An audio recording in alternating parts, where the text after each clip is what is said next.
Welcome to another episode of the 100% podcast with me, your host, Harry Purdy. Today, I am absolutely delighted to welcome a new guest to the show with a new topic as well. Donie is a specialist in sales and a specialist in negotiation in DMs and on calls, and he is a good friend of mine in the Alliance Circle with Paul Moore. Welcome to the show, my friend. How are you? Cheers, mate. Great, thanks.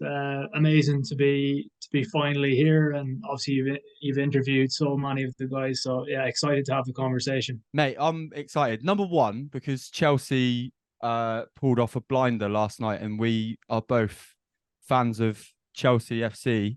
But number two, this is a conversation that I've really looked forward to having, mate, because I know, well, sales in general, it can get a bit of a funny rap, can't it? In terms of the like what kind of opinion it brings from people. Oh no, another sales call or whatever it is. But it's well, we'll come on to the conversation shortly around that. But I'm genuinely really looking forward to seeing the value that you can bring to the show, mate. But firstly, 4-1 away. We're buzzing, right? Yeah, it doesn't get much better than this, does it? This is not a football podcast, but I think it's I've never watched a game of football like that, mate. I don't know. I don't know if it's similar to you, but I used to, when I was younger, I used to get proper like pissed off and annoyed with like bad decisions, players being stupid. But these days, I don't tend to get too wound up. But that first 25 minutes yesterday, when they missed they didn't miss it. They let the doggy tackle go, and then Romero kicks out. It doesn't matter whether he's kicked him properly or not. That's violent conduct, if you ask me. 2 red cards. I was literally I couldn't believe it. I was like, what's come over me here? But it literally drew me right out because I was like, they've got no excuse. I just honestly don't understand why they use VAR if they can't blatantly see that that's a red card. What were your thoughts? Yeah, 100%. It's tricky because obviously there's been a lot of bad VR decisions over the last couple of weeks, and I think pretty much every other, like Arsenal obviously raging, Liverpool raging. The way our season has been as well, I think we've been very unlucky. And obviously, because we've spent so much money, everyone wants us to fail. And I got the impression once those decisions went against us, it just felt like we were going to lose another game. But I Yeah, think the interesting thing about this group is like, unlike a lot of other teams we've had kind of more recent times, they really fight. Like you could see Colwell absolutely going for it at one point. And to be fair, I think it was the right decision to take him off because yeah, agreed. he obviously has come through the academy and really knows how important the fixture was. So it was interesting. I do like what Pochettino has done in terms of man management. Like people seem to be really playing for him, but I think obviously we're quite young and inexperienced, and you can see the mental game isn't quite there yet, and that's why we're making some mistakes that are costing us essentially. Yeah, I think the word for it is I was saying it to Dad yesterday because I watched it with my old man. We tend to watch a lot of the games together, whether it be at the stadium like years ago, but more when I watch it with him now, it's normally just in front of the TV. But they're just such a naive bunch. Like even when they were down to 9 men, and like the one that really frustrated me yesterday was Mudryk. He just Yeah, kept trying to do the overcomplicated thing. And you're like, geez, mate, if you like, we've just brought you on, settle the game down, play simple, and you'll eventually work your way around. But they got there in the end, and 4-1, I think it flattered us a little bit, to be honest with you. Hence why I said I was a little bit embarrassed at this when we was chatting before I started the episode. But hey ho, you've always got to celebrate a win against Spurs away. definitely. Yeah, it was a funny one because obviously we could have scored loads more, but we had naivety in terms of defending, could have conceded as well. Oh So my god, yeah. it was one of the most mental games I think I've ever. I think as a neutral, it would have been amazing, but as a Chelsea fan, it was yeah, it's a suffer heart attacks. Yeah, for sure. I'd be final point on it. I'd be intrigued to know a professional player's perspective on when that happens, because I imagine that they train for all eventualities, sort of, right? So they'll potentially do a training session where a team has got one. I do it with the women. Like I'll do a training session where one team's got one less player than the other team, and you're under pressure and you have to deal with that. But actually going down and facing 9 men must be a situation that well, they don't train for. And then B, of course, when most teams go down to 9 men, they'll sit with two banks of like a defensive line, and you're almost expected to have possession in their half. You're working those channels.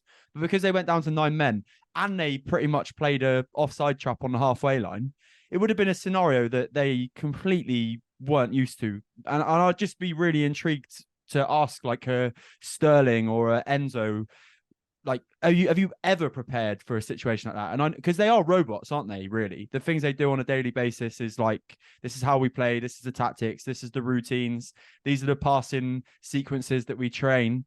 And then in that situation, they're like, well, this is completely away from the scrapbook. What are we going to do? And I think you could see the Chelsea players for 15 minutes when they went down to 9 men, like, what the fuck what are we doing here? Yeah.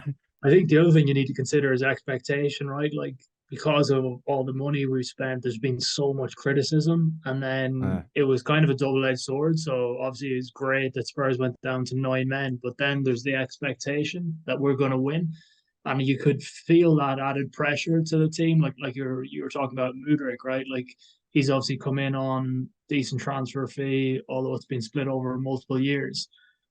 I think all of these players is a huge expectation. We've spent this money; they need to deliver immediately, and I think there's it yourself from coaching teams. Like, there's a lot of pressure in the mental side of it. I think Yeah. we're just not quite there at like very young team, So young. not a huge amount of experience. Yeah, and I think if we was to buy anybody, final point I promise listeners on the Chelsea front, if we was to buy anybody in January and spend any amount of money, they've got to have some form of winning experience behind them. I don't think you can add another 23 or another sub 23-year-old to the team who's not won anything, who's expected to come into the Premier League flying. I think they need to bring in a player that has a bit about them, has some experience, and maybe has a couple of trophies to their name. I think so. Who would you sign? Oh. But I could have anybody right now. I don't know. The one that I'd have loved would have been Kane, mate, in the summer. Amazing. Yeah, but that would have been like that dreamy. But I don't think he'd have ever gone from Spurs to Chelsea.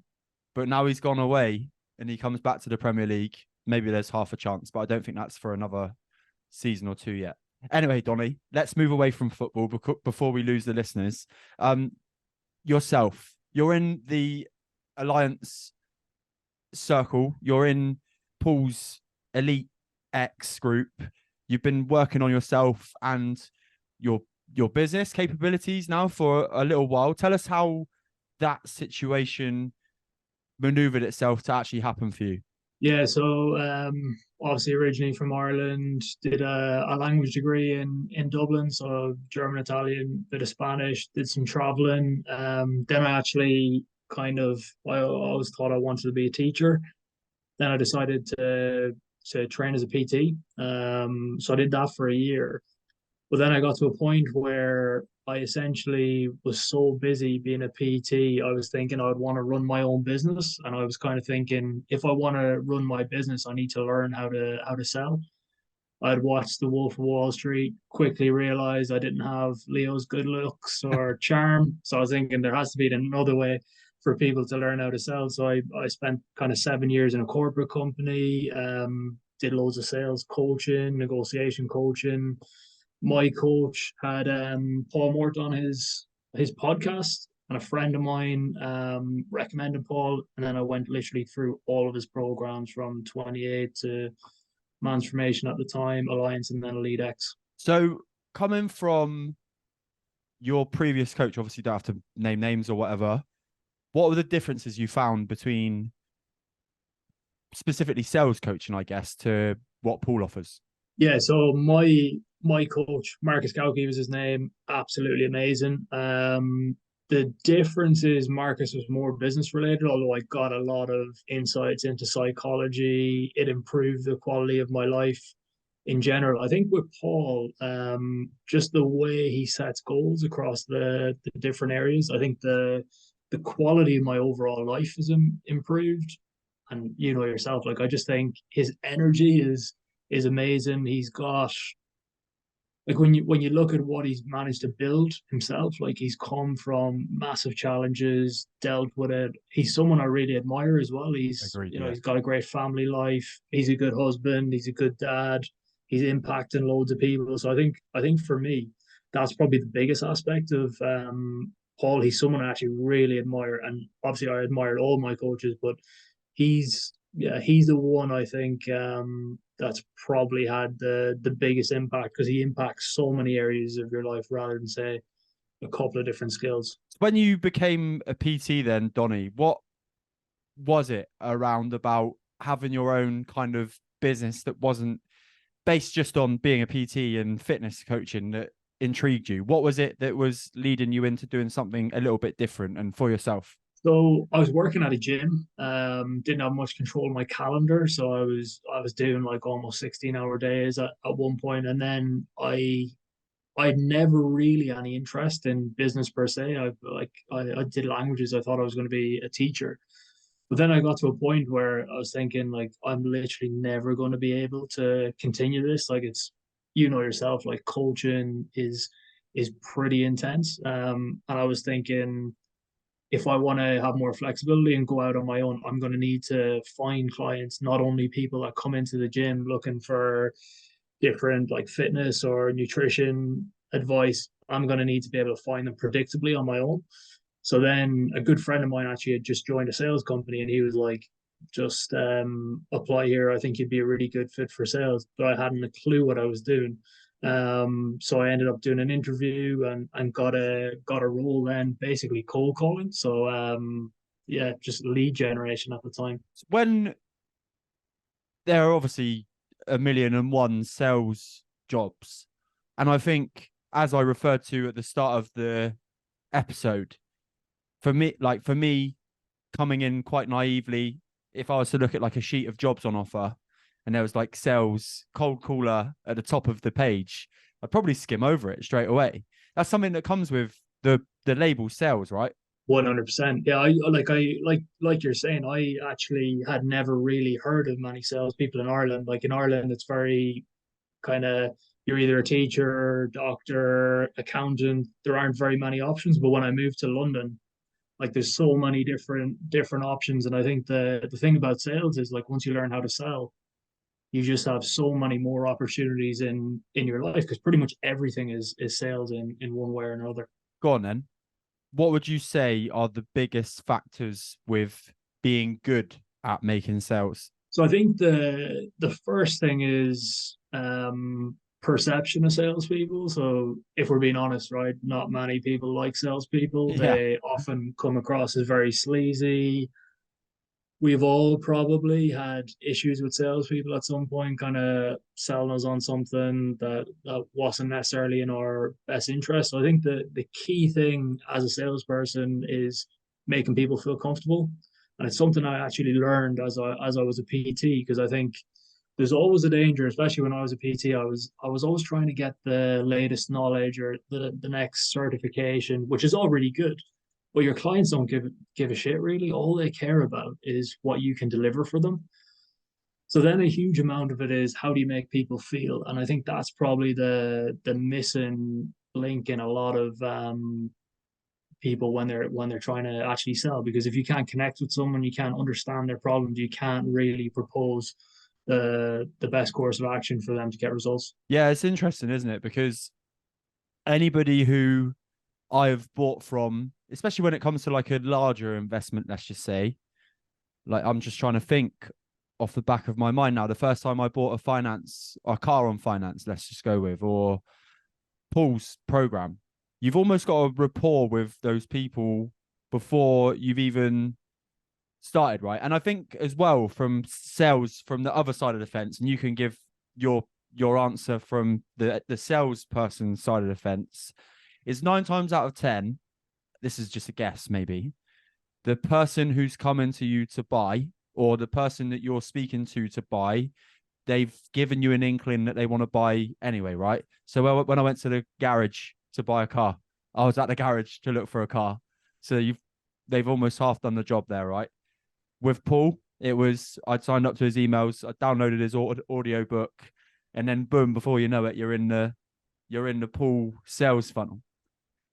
Is that something that you agree with? Because obviously, I guess no when it comes to cold calling, but going further down the line with sales, is that something that you kind of agree with? Well, I think there's obviously a couple of different types of sales. So in those scenarios, you've already got an idea in your head. You're almost basically decided you're going to work with Paul. You're just waiting for the details. So that's one type of sale. And then obviously the other type of sale is someone kind of shows an interest, but they haven't made up their mind yet. Well, I think the key thing in both of those scenarios is trying to make the buying experience easy. Because when you think about it, even like, I'm sure this has happened to you, you talk about the garage situation. You're there to buy a car, maybe on finance, however you want to do it, but there are still times where the salesperson will mess that up by making it difficult for you or behaving in a certain way. So I think one of the key aspects of sales is how do you make it easy for people to buy from you? Yeah, yeah, and how do you do that? How do you do that personally? I guess like for me with my coaching business, it's make sure the link's ready. Where when they say yeah, I'm ready to buy, it's bang done. There's no delay. You don't want to hold back. But what other things can people do? So I think that's a great point. Like people don't really think about actual payment. Like having payment links ready is it seems so basic, but it obviously makes the process a lot easier. I, it goes back to making people feel comfortable, right? Like, because a lot of times we have a negative perception of a salesperson, but to get to the truth in terms of what someone's looking to achieve, you have to make people feel comfortable, ask them the right questions, um, and ultimately really have their best interests at heart, right? Because I think a lot of salespeople will sell something just for money when it's not the right fit. So I think you need to be confident in what you're doing and understand the outcome your customer wants and just give them the best recommendation. And sometimes that might not even be working with me as an example. How did you used to deal with? Because I imagine with cold calls, it must be quite demoralizing. Yeah, so it's tough, obviously, to begin with because you're really testing your relationship with rejection and validation. So it's as you say, it's very demoralizing to begin with. But the beauty of cold calling and prospecting is it gives you choice. So another big challenge salespeople have is they have like, if you have a couple of people you can sell to, you end up getting needy, and then your neediness goes into the sale. You make the customer feel uncomfortable. Often will stop you from selling. But if you're constantly generating business yourself, then there's less attachment because you've more of an abundant mindset. Like I know Paul used to say this all the time. When you think about it, even your services, right? There's more people that need your services than you could ever sell to. Mm. So when you have that mindset, it makes it far easier to behave in a more customer centric way in sales meetings and ultimately help people and get new clients. Yeah, I can't remember who said it to me the other day. Matty Nagel, another Irish fella within Paul's, and we were doing the morning huddle. And one of my biggest challenges recently, Donnie, has been since I've released the journal. I've got like it's a personal thing and something I'm working to overcome. When I look to do a post that's pushing my program or the journal, I like there's something within me that will stop me doing it. I don't know what it is, right? And he said that actually to flip it a different way, because my fear is that people will think, oh, not another fucking post from Harry, or here he Yeah. goes again type thing, right? And again, that's me thinking that I'm potentially the star in their movie and all of this stuff that I know. But he said, actually, you're being selfish by not sharing that because, and I think when it comes to it, if we could in life, I think everybody's got a skill that they could, if it like potentially sell as something. Like somebody could be really good at DIY, and speaking to me who is shocking at DIY, I'd actually probably pay somebody for a beginner's course in here's how to put a curtain rail up or something like that without fucking your wall up or something. Like seriously, mate, like I'm shocking. And like there'd be somebody that would be amazing at that. They're a good teacher and they can do that. And I genuinely believe that when it comes to it, he was right, because I've overcome the low moods, the depressions, the being like a very overweight person, and I've created this lifestyle and skill set now that actually somebody is gonna benefit from down the line. So why have I got this perception that people don't want to hear about it? It's interesting, isn't it? It is, yeah. And I do think he's right. It goes back to what Paul always says, you never know who's watching, because the Yeah. Harry of 3 years ago actually needs to hear some of the stuff you're talking about. As you say, I think like some of the stuff you've done is really transformational. Like the weight loss is mad, right? Like I think it's unbelievable what you did. Just the ultra, like you've made so much progress, and there's people like further behind on the journey that would have a huge amount of value to be gotten from working with someone like you. But I do think one of the things I found kind of interesting is when I was working for a company, it's very easy to sell someone else's stuff because there's no emotional attachment. I'm Mm. working for a big company. It doesn't really matter. There's no if if there's an issue, you can always kind of fall back on it was a company's issue, it was a product issue. But I think when you're selling your own product, like you obviously believe in it so much, you've worked so hard to create the product. There's a huge amount of emotional attachment in someone getting results, especially someone like you who really cares about people and having success. And I think sometimes it's very easy to just let that weigh too much and kind of you start to question your own value proposition. But when you look back at all you've achieved and the person you've had to become to sell this program, the value's there. Yeah, it is mad. I really appreciate those words, mate. But when it comes to it, is there something to be said for, so like when you do a post, it's really hard for me to like almost transfer what I'm trying to say into the perspective of somebody that's reading, right? So we're going to try and have a conversation around this. So if I was to do a post and say, I've done this, my transformation is this, and I've just completed an ultra marathon, how would a salesperson swing that story to make it relevant to the people that, or the person that may want to buy the program or buy into you, who is reading that? How would it be relevant to them, or how would you make it relevant to them? So I think for you in that scenario, if we take the ultra, I think a good strategy would be completed this, DM me if you want to understand how I did it or the program. Get people to put their hands up. Essentially, Paul is amazing at this. Send them a link, then basically ask them if they want to have a conversation, see whether you can help or not. But yeah, I think usually given to begin with in your world, coaching is important. Giving people some sort of content so Yeah. they understand a bit about you. That's how I would how I would approach it. But I think yeah, it's and then it's kind of taking a step back. So you think about the problems you've solved for yourself over the years, create content around that, because really what you're selling is your results. It's Yeah, yeah, everything exactly. you've been able to achieve over the last 3 years. So that's the way I'd focus on it, because when you think about it, as we say, like Harry from 3 years ago, love what you're doing now.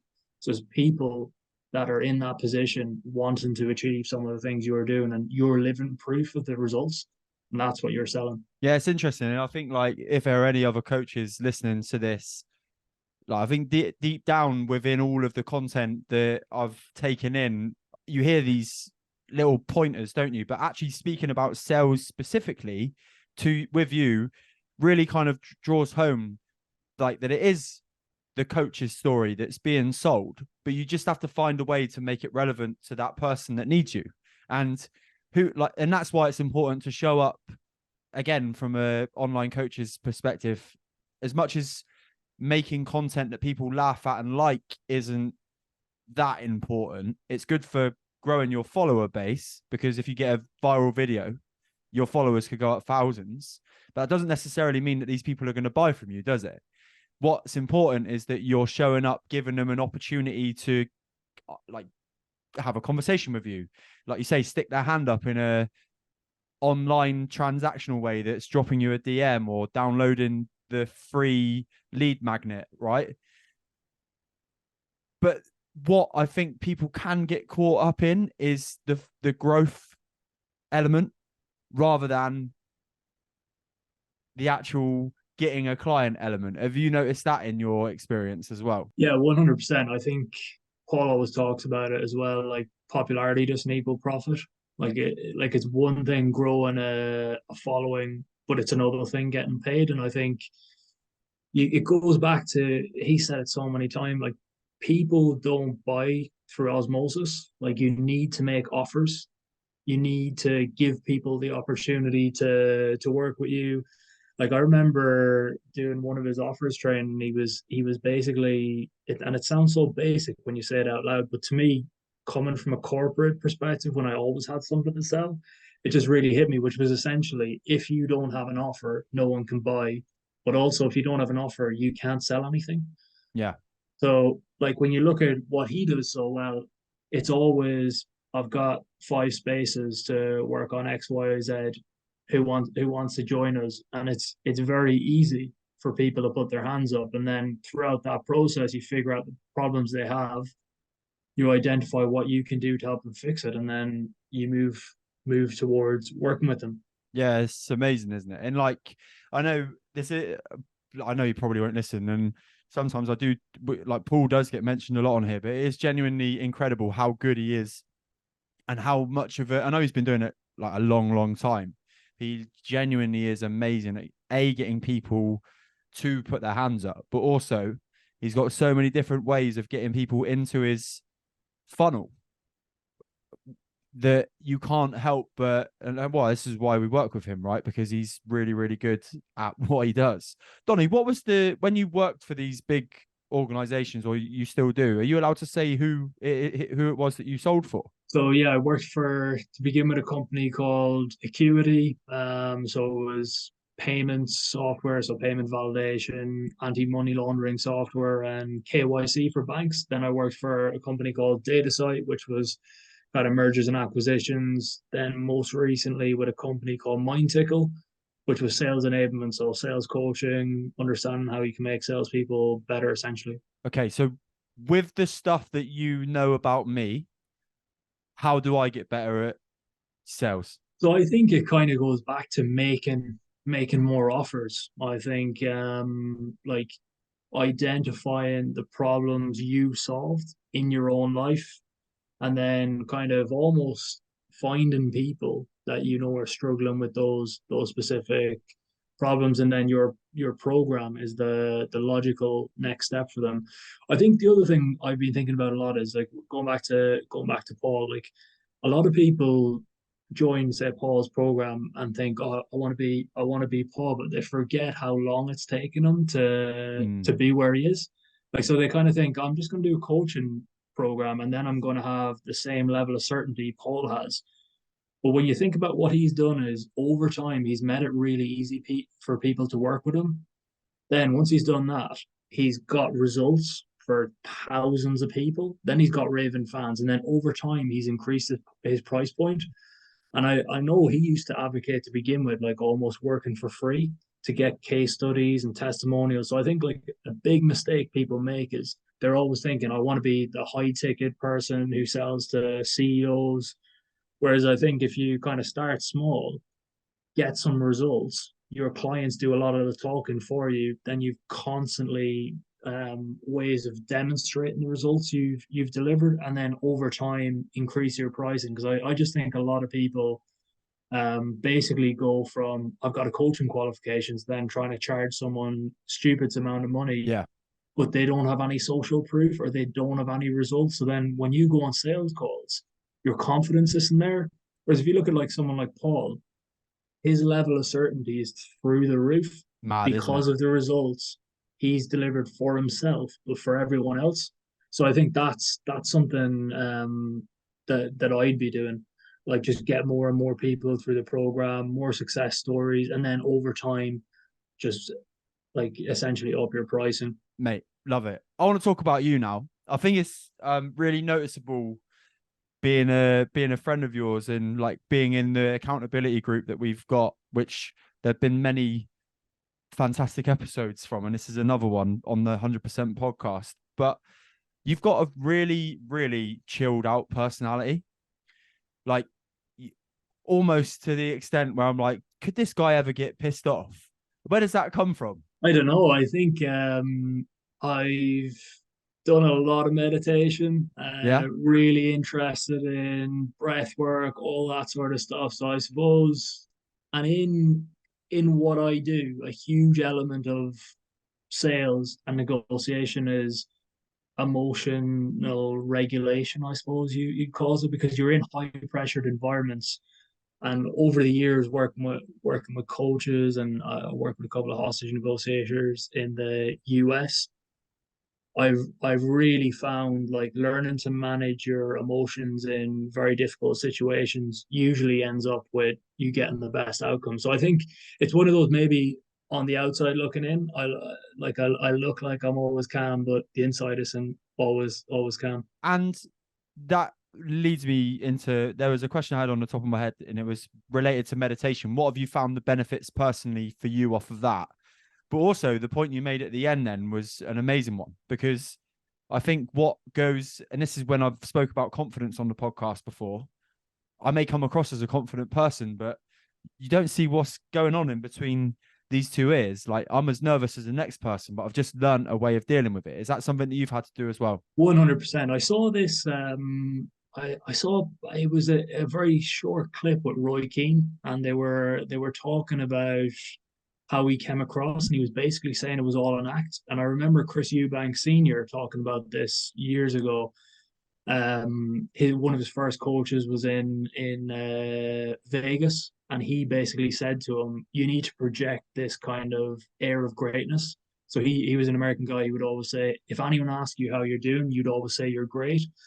And one of the principles my sales coach taught me years ago was basically learn how to act, not react. So I think for me, over times working high pressure environments, it's something I've just developed. And like you say, right, confidence is something I think sometimes as well that you need to project, but it's not necessarily how I feel on a day-to-day basis. No, because there's times where you need to be confident, right? And I think this is where people can get it misconstrued, because I believe that any person could put across a confident front if they wanted to, but actually delivering the confidence, let's just say in front of a crowd of 500 people, that takes practice. But in a situation where you, I don't know, an under pressure situation like dealing with a sales call, or I don't, maybe from a security guard's perspective, this is just me coming out with something off the top of my head, approaching a potential or a suspected thief in your shop, you're you're definitely showing some confidence there in a situation where actually underneath it all, your heart rate's going, you're thinking what could happen next. But on the face of it, everything looks under control. 100%. You even think about it's all about putting in the reps. You think about your first podcast episode till now. I'm sure people have seen a transformation. It's so easy for Harry, like they haven't seen day one.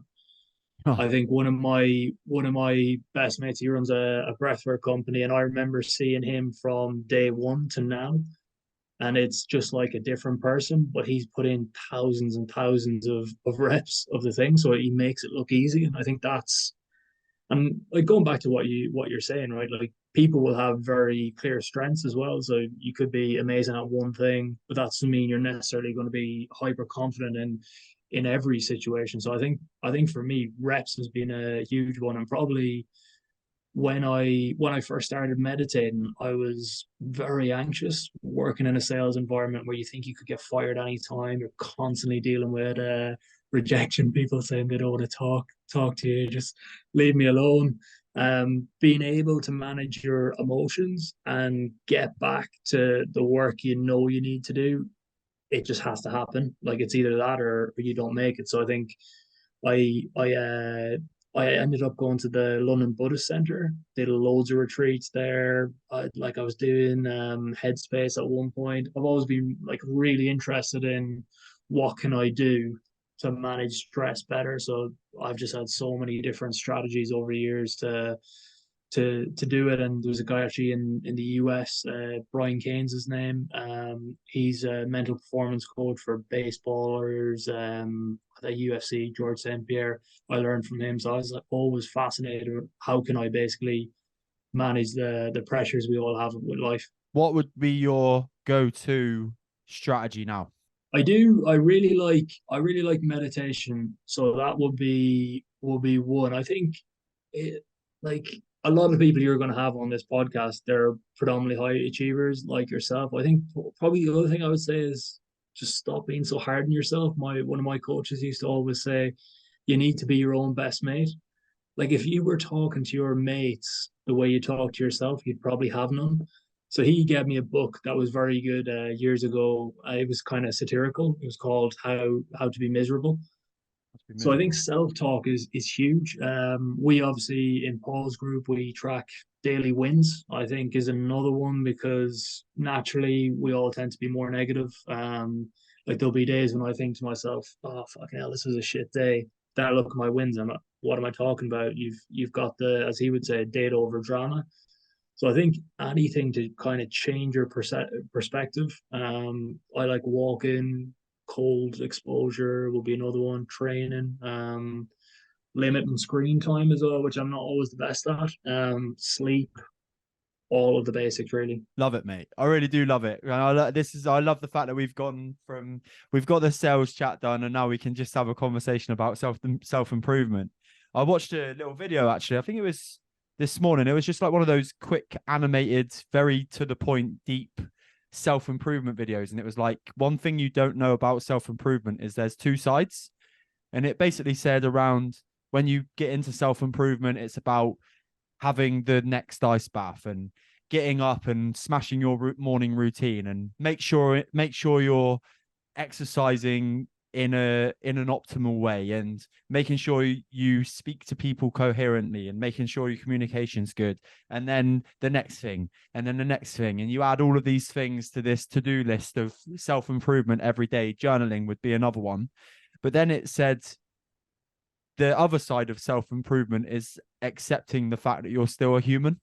And I was like, holy shit, like it ticked me a little bit, because I have been a little bit in a sense of like what goes up must come down kind of mentality recently, because with the success of the ultra, and I think it's really important that people know this, is like I did that and it was the greatest physical achievement that I've ever done, and will be for a long time, because my knees are still letting me know that I did an ultra 3 weeks ago, right?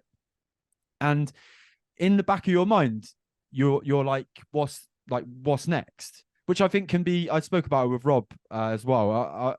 I think can be a really good thing, but also a thing that you need to just take a minute and be really like you say, talk to yourself like like you are your own best friend, and be like, hold on a minute, Harry, you've just done a 34-mile ultra over horrendous terrain. You've smashed the goal that you wanted to do. Just chill. I am quite lucky because on Monday I fly to Bali, so like I have got the chill element coming. But it is interesting that with all of this stuff that comes with wanting to be a high achiever and going on to try and do a little bit better and help more people and inspire yourself, let's just say, that there's that.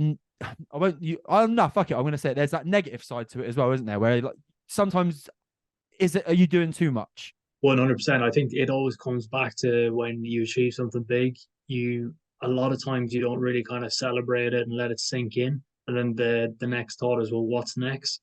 I think that's kind of that's dangerous. You almost want to build some time in to recharge, right? Because like you've set this goal of an ultra for however long. Yeah, You've half been a year, really pretty much. It disciplined, was, yeah, half a six year, months. right?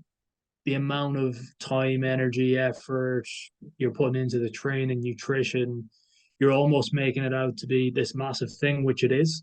But then once you've hit it, like a lot of your focus is gone. So you need something else to almost put your attention on, or else you're going to be like, well, what's next? So I often found working obviously in corporate, working on big deals, I would always kind of think to myself, oh, once I get close this deal, kind of the classic, I'll be happy when, and then you close the deal, and then you almost feel empty because you don't have the, as Paul would say, the animal to hunt anymore. And then you're onto something else. So I think something I've been like thinking about a lot recently is it's very easy to be very disciplined in your working life with your calendar and stuff, but actually building in things to your calendar that helps you recharge and just things that you value are really important when it comes to this sort of thing. Otherwise, you can end up just thinking, I need to do something else immediately. Yeah, and I think luckily I've noticed myself that like brain that wants the animal to hunt soon enough to be like, whoa, like just go and enjoy your holiday. And Christmas is not far, like sorry to bring Christmas up in, but when I come back from Bali, it's December, so it'd be silly for me not to do that. But I think like I think it's very lucky that I've got this 3 week break coming because aside from a couple of posts to social media, like Harry Purdy coaching and the podcast will be all pre-scheduled and done. And also there'll be absolutely no intention to train for anything ridiculous while I'm on holiday. So it'll be nice to just unwind, relax, enjoy, and then enjoy December as well. And then put, like when January comes around for Q1 of 2024, potentially just start applying the accelerator again. But I don't want to mask the fact that sometimes when you are striving to constantly improve and I don't know what the word for it would be, but yeah, constantly improve and feel great all the time. You also have to remember that that's not a possibility. Because like I said with that video, it just reminds you you are human. You have got emotions that are going to do essentially what they want at sometimes. This time of year in the UK, it's never that nice, and UK and Ireland, it's never that nice, is it? So it's definitely given me a reality check to just be like, hold your horses, sunshine. You're 31. You've got plenty of time to tick all these things off. Exactly, yeah, because it can come almost exhausting, like looking for the next thing to take off. And I think the other thing, like one of the things I learned from my sales coach is there's a difference between your identity and role. So like let's take the ultra example, like it's very easy to base all your self-worth on completing the ultra. Mm. And then the ultra is done. And then like what is it you're all about? So I think kind of being able to separate you, the person, from you, the person who's achieving X, Y, Z is huge because I think even in my world anyway in sales, like you get people who it's almost like a roller coaster. When things are going well, you're the best person in the world, and then when they're not, you feel like a failure. I think I I think even Joshua said at one time, and it was basically like you need to manage the highs and lows. It's usually not as good as it may seem, or as bad as it may seem. It's probably somewhere in the middle. Yeah, I completely agree. And I remember James Smith when he was going through the ranks as like an online, I say through the ranks as if there's like a category for you when you're an online coach, but he was basically saying how he used to set targets for himself. So he would identify a personal trainer who he admired and he would like say they've got 8,000 followers. I'm going to beat that. And then he'd get to 10,000 and he'd be like, okay, what's next kind of thing? What's next? What's next? What's next? And he said that when he got to 1 million followers, the day he got to 1 million followers, it was the most underwhelming feeling ever because essentially all that had happened was that little ticker on Instagram had gone doink and that was it, 1 million. Cool. But what next? Like Yeah, that's where it can become interesting, isn't it? And I remember going relating back to sport, like Ilchester, when I first played my first season for Ilchester, I was 25 and we won a trophy incredibly unexpectedly in our first season. We beat a team in the final or a league above us. And most of the lads in the team were like 18, 19, 20, really good players.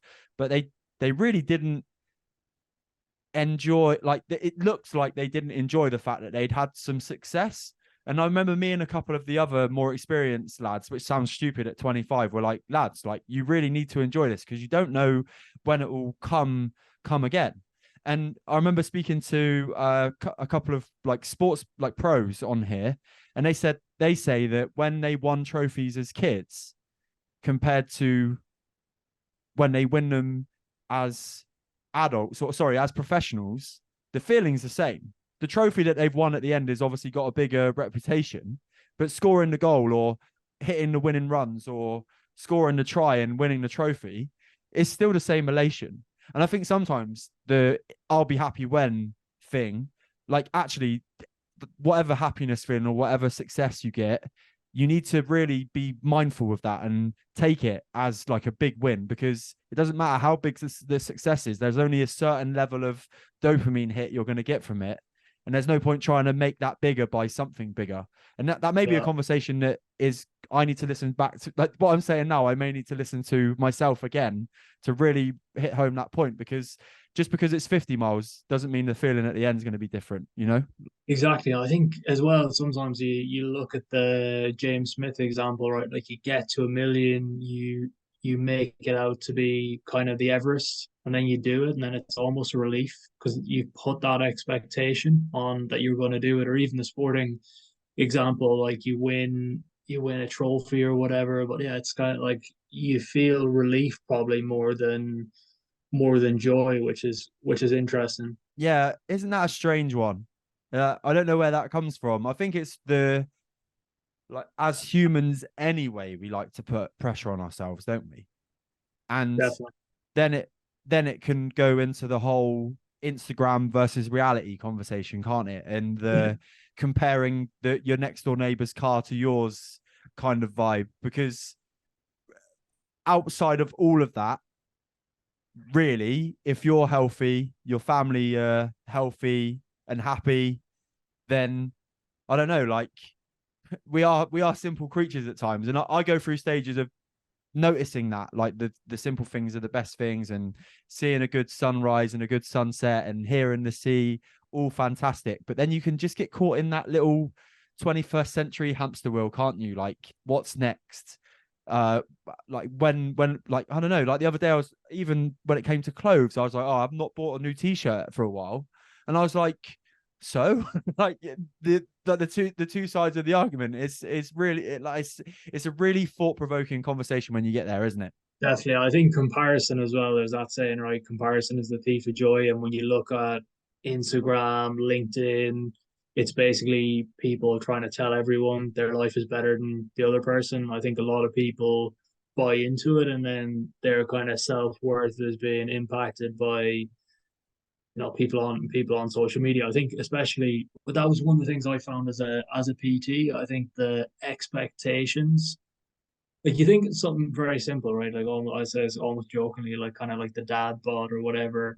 Like the expectations of what's being in shape now, like even versus 5 years ago, 10 years ago, is insane. Like if you don't have like a 12 pack, like people will be kind of saying you're out. Like it's just insanity, right? Like, and then I think if you're not in shape and you're on Instagram, you're like immediately thinking you're less than. So it's a wild world. It is, man. And I think as well, when you go back to the sales element of things, right? Somebody with a 12 pack who's advertising PT and coaching is going to advertise, or they're going to sell themselves and stand out to a client, potential client that wants a 12 pack. And that's fair enough. For me, I certainly don't have a 12 pack, but I've lost, I always 8 stone consistently over a long period of time and never put it back on.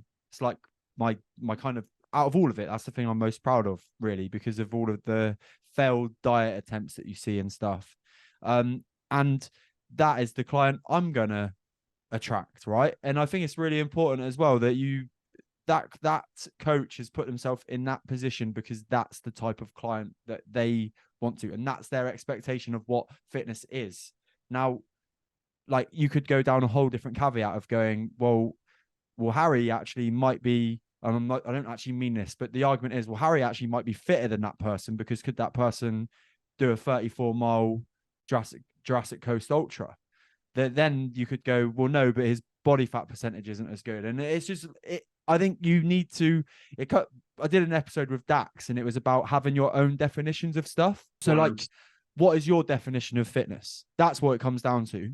If it's that you should be able to chase your child around the park and play football with them, then great goal. Fucking fantastic goal. Are you at that level? If the answer is no, then maybe you need to work on your fitness. If the answer is yes, then great. Like, keep doing what you're doing. If your goal is you want less than 10% body fat, go to a coach that's got less than 10% body fat and ask them how to do it. If your goal is you want to lose weight, speak to a coach that has lost a good amount of weight without putting it back on and see how they did it and work with them. And I think that's really essential. And that comes down to like what we were saying earlier about the Instagram versus reality thing. Well, what's your definition? Turn all your screens off, turn your TV off, turn your phone off. What is success to you? Is it having a successful relationship that's not going to end in divorce after 5 years? Is it leading, like bringing up a family that is secure? Is it having enough amount of money in the bank that you can go on holiday once a year without any financial difficulties? Is it that you've got a job that causes you no stress whatsoever? Like, these are all definitions that could go in their own different thing. You could have 5 definitions if you want of what success is, but if you're comparing what you think success is to what somebody else's version of success is, then it's only going to lead to unhappiness. 100%. I think the other thing you need to be careful of as well is just because someone has got results in fitness doesn't mean they're necessarily the most knowledgeable. Like, genetics play a massive part as well. I know James Smith is always talking about this. I think I always feel sorry for people when they're looking for coaches, especially PTs, because it's very difficult to actually find the right one, because maybe you've got like a six pack or whatever. A lot of it's down to genetics. People could be using steroids. You never really know. But like the reality is, like, someone who doesn't have a six pack could be way more knowledgeable in terms of nutrition or training. Like, I remember when I first started training, the guy in my gym was a powerlifter. He just looked out of shape, but he was so far ahead of his time. Like, he was following Kelly Starrett back in the day. He knew all about Olympic lifting, powerlifting, but because he didn't have like 3% body fat, no one would listen to him. So I think as someone who's looking to buy into a coach, you need to be careful. It's not just how they look. It's like, can they actually explain how to get results? Mate, it's such a great point. I think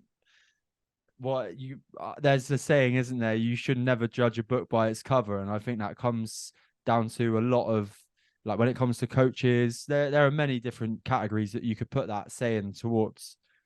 Donnie, mate, I literally can't believe how quick this has gone. We're nearly up to an hour. I always end the podcast with a couple of questions, but I've got an extra one for you. So the first question I normally ask is, what is the greatest bit of advice you've ever been given? But I'd like to ask that twice, and I'd like to ask it in your specialist subject, which is sales, and then on the flip side, ask it just in life in general. So first question, Donnie, what is the best bit of advice within sales you've ever been given?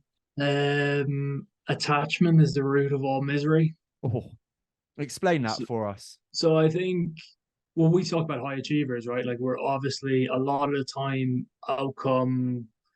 we're attached to a specific outcome, and it's great to have goals, but I think you need to have a certain amount of fluidity in terms of how you achieve it. So I think it came from the Buddha. Attachment is the root of all misery. But the way I see it is, you can see it in relationships.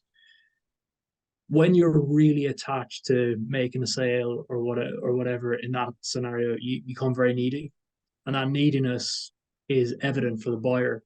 And usually, the more you want something, the harder it becomes. So I think being able to detach from the outcome and deal with what's in front of you, obviously, which is a sales conversation, identify what the best route for this person is to make progress. It just makes your life a whole lot easier. Mate, I love that. And then we go into the greatest bit of advice you've ever been given that isn't sales related. Really, really difficult.